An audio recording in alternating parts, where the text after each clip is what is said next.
The green dream has officially hit a steel wall of reality. We exposed that the 40% cost spike isn't just a corporate headache, it's a fatal blow to the energy transition that you were promised would be cheap and infinite. The conflict billion-dollar corporations are fleeing, and the bill is being redirected to your doorstep. Look at this horizon. Thousands of massive steel towers, blades the size of football fields, promise to power our future for pennies.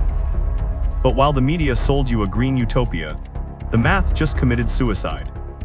In the last 24 months, the cost to build these offshore monsters has exploded by 40%. 40. The shift is complete. I've been tracking these spreadsheets for a decade, and I've never seen a sure bet turn into a bloodbath this fast. Secured? Giants like Ørsted aren't just adjusting, they are running for their lives, taking billion-dollar write-downs and abandoning projects mid-ocean. Because the price of the steel, the specialized ships, and the debt to fund them has vaporized every cent of projected profit. But here is the part they aren't telling you in the evening news. When these corporations lose, they don't just go bankrupt.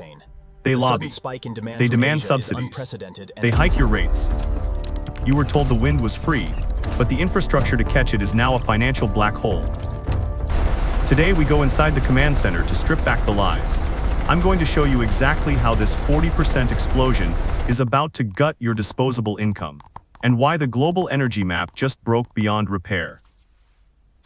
Welcome to the era of the CAPEX death spiral. To understand why the wind industry is hemorrhaging cash, we have to go back to the drawing board. Building a skyscraper in the middle of a corrosive, storm-tossed ocean was never going to be easy, but the math used to work. In 2020, the industry was riding a wave of free money near zero interest rates and cheap Russian steel.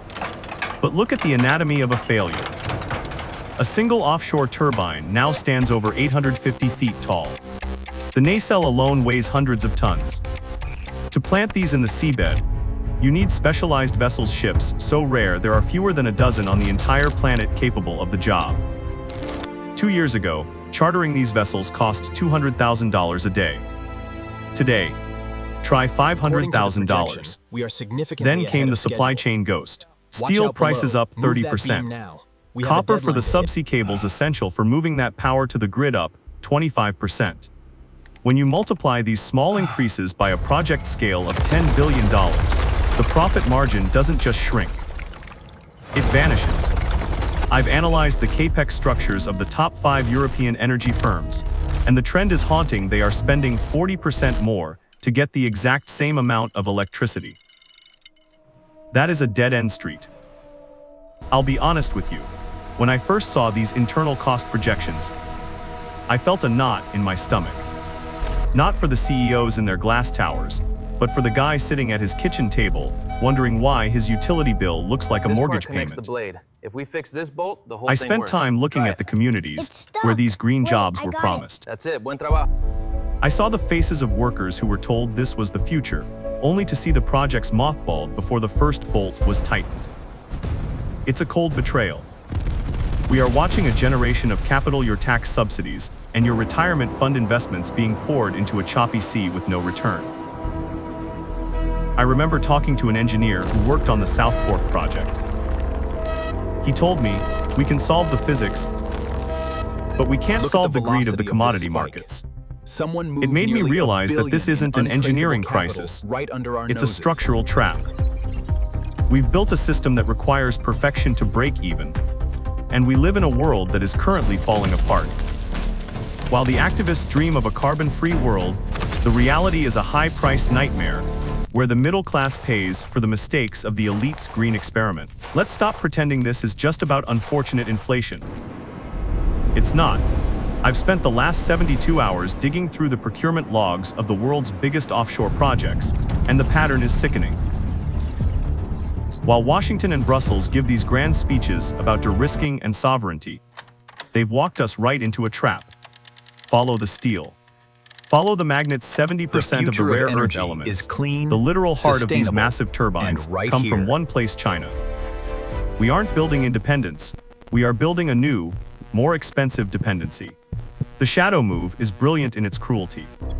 By setting these impossible net zero deadlines, the West created an artificial, desperate demand. This demand sent the price of copper and specialized steel into orbit. It's a pincer movement. On one side, the central banks jacked up interest rates to fight the very inflation they caused. On the other, the Eastern monopolies are squeezing the supply chain.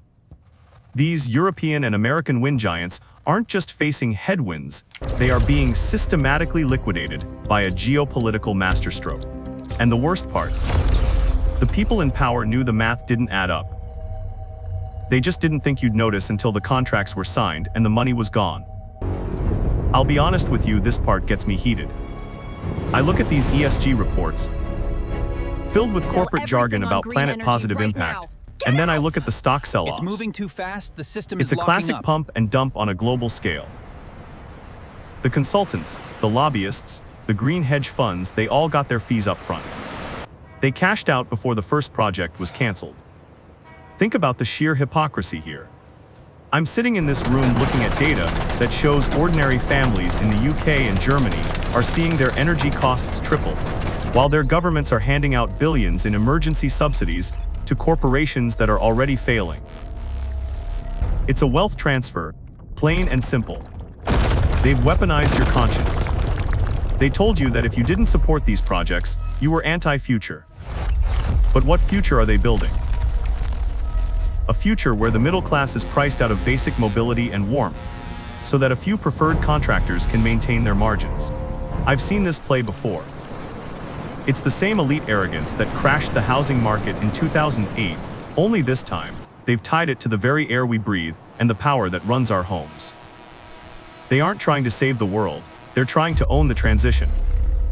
And you, my friend, are the one footings the bill for their 40% mistake. They thought they could control the It makes me wonder at what the point do signal we cuts stop through the noise. calling it mismanagement live. and start calling it theft. Let's cut through the static.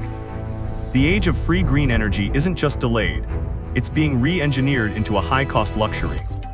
When CAPEX jumps 40% in 2 years, the math doesn't just recover. It forces a pivot back to the basics.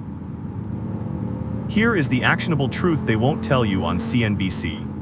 The smart money is quietly rotating back to the energy axis, the bridge fuels like LNG and nuclear that actually keep the lights on without bankrupting the grid. If you are looking at your portfolio or your family's future, understand this: we are entering an era of energy realism. Stop betting on the press releases of subsidized giants. Start looking at the companies that own the copper mines, the specialized shipping lanes, and the uranium processors. They are the ones who now hold the leverage over the net zero dream. Personally, I'm not waiting for a government rebate to save me from the next rate hike. Completely independent. I'm hedging So we against don't their need the grid at incompetence. all. Not at all. This 40% explosion was the warning shot. The era of cheap, easy transitions is dead. The next move isn't about saving the planet, it's about who survives the fallout of the biggest capital misallocation in human history. But as one axis crumbles, another is rising in the shadows. While we struggle with wind turbine costs, a massive shadow fleet of tankers is bypassing every sanction ever written, creating a parallel energy economy that the West can't control. This nexus point is And if you generating think the offshore wind unprecedented collapse power was a levels, shock, wait until you see stabilizing who is fueling the entire grid. world's new industrial heartland. You need to see this.